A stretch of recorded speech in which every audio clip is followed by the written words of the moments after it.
Shalom Obracha, aujourd'hui, le passage du Tanya du 27 Iyar. Aval Ashrina Atzma, mais la Shrina elle-même, Shehi Reshit Agilouy Veikaro, qui est l'essentiel, le début de la révélation et son essentiel.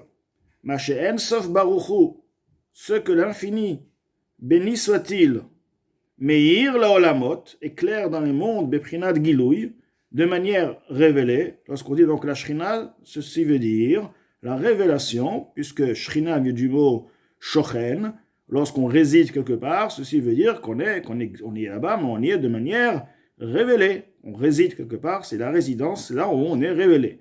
Donc la révélation d'Akadosh Baruch Hu, qui s'appelle Shrina, la première révélation, Vehi mekor kol amshachot achayut shebechol haolamot, elle est la source même, la première révélation, la source même de l'influence générale de toute la vitalité des mondes, shekol achayut shebahem, dont toute la vitalité se trouvant en eux, enorak or amitpashet mimena keor amitpashet me'ashemesh, est uniquement de la lumière, la lumière, mais le comme un reflet du soleil qui provient du soleil, c'est-à-dire c'est vraiment un reflet. Les mondes ne peuvent pas supporter ou le kabel au shrinata et de percevoir la lumière de sa shrina, shetishkol metitlabesh betocham mamash, de manière à ce que puisse s'habiller et résider, donc être révélé réellement, concrètement à l'intérieur d'eux, blolevu shamalim, sans voile, sans un habit qui voile. C'est-à-dire que c'est quoi un reflet? Pourquoi on dit un reflet? Parce qu'il y a un voile. Et le voile fait que la lumière qui passe à travers le voile devient un reflet. Donc c'est un exemple. Donc pourquoi? Parce que même la vitalité générale qui vient après le tzimtzum, mais ça reste encore trop puissant pour que les mondes qui sont bien limités puissent recevoir leur vitalité à partir de cette première révélation. Donc il faut un voile qui cache sa lumière de pour ne pas qu'ils s'effacent totalement de leur existence par leur source. C'est-à-dire que la source, au lieu de les faire exister, elle va les effacer. Alors que Akadosh Baruch Hu, maintenant la création du monde, le but c'est de faire exister, de faire une révélation. Donc il est nécessaire d'avoir encore des voiles. Alors nous allons donner un exemple, comme les rayons de soleil.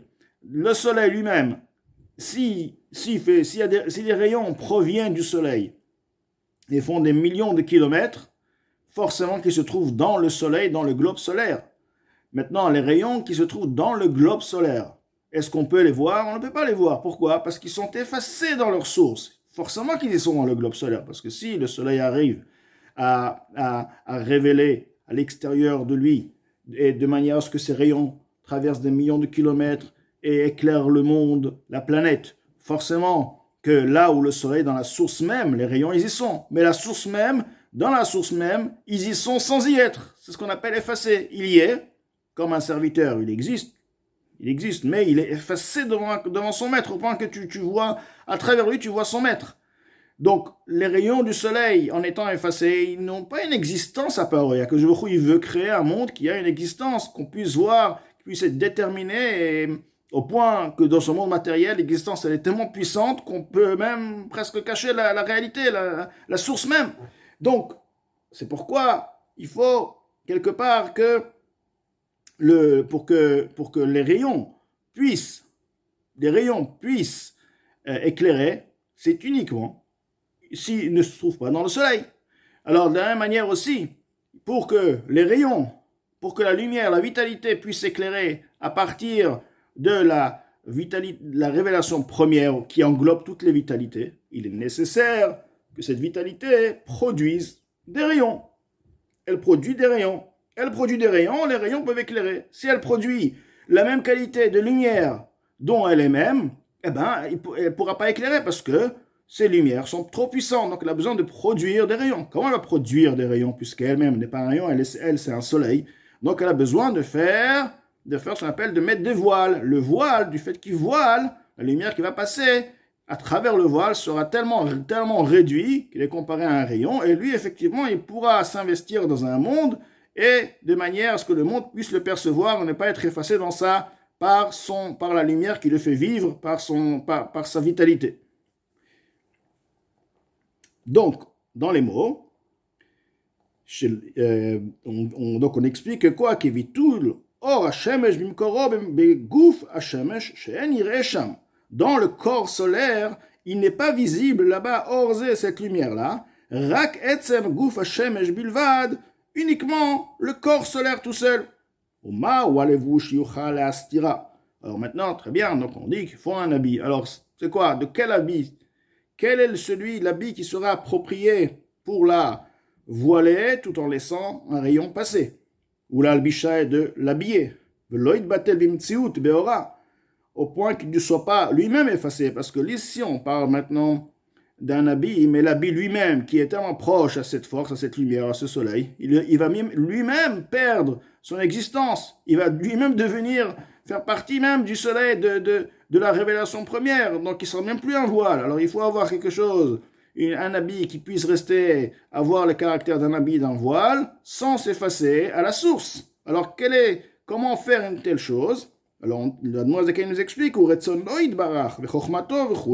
c'est la volonté de Hachem, c'est la sagesse de Hachem, etc.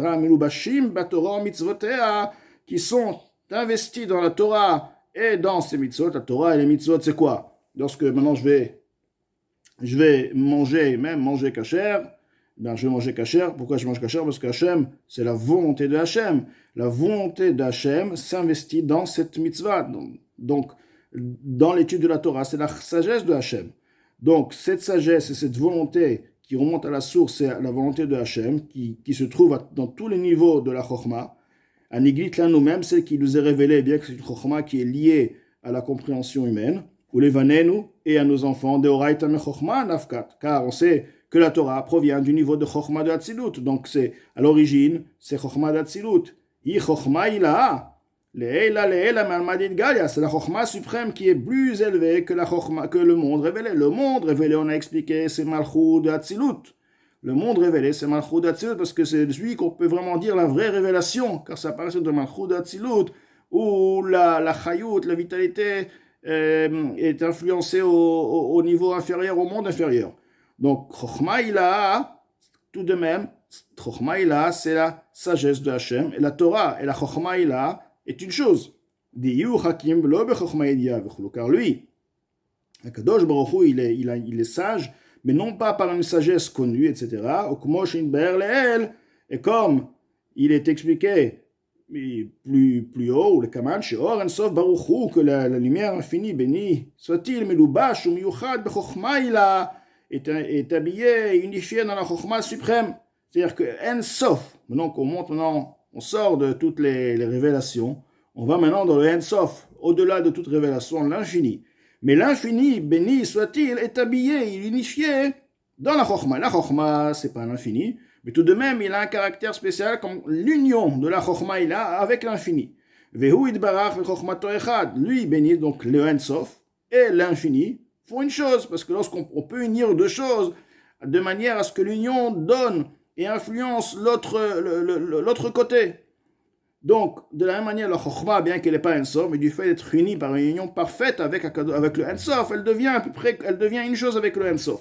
Rak she'arda, beseder madrigot et madriga, c'est uniquement que la Chokhmah est descendue de niveau à niveau, beishtashelut haolamot, par l'enchaînement des mondes, ad shenitlapsha bedvarim gashmim, shem tarek mitzvot Torah, au point où elle a pu s'habiller dans les 613 mitzvot de la Torah, c'est ce qu'on dit, lorsqu'on étudie ici un sujet.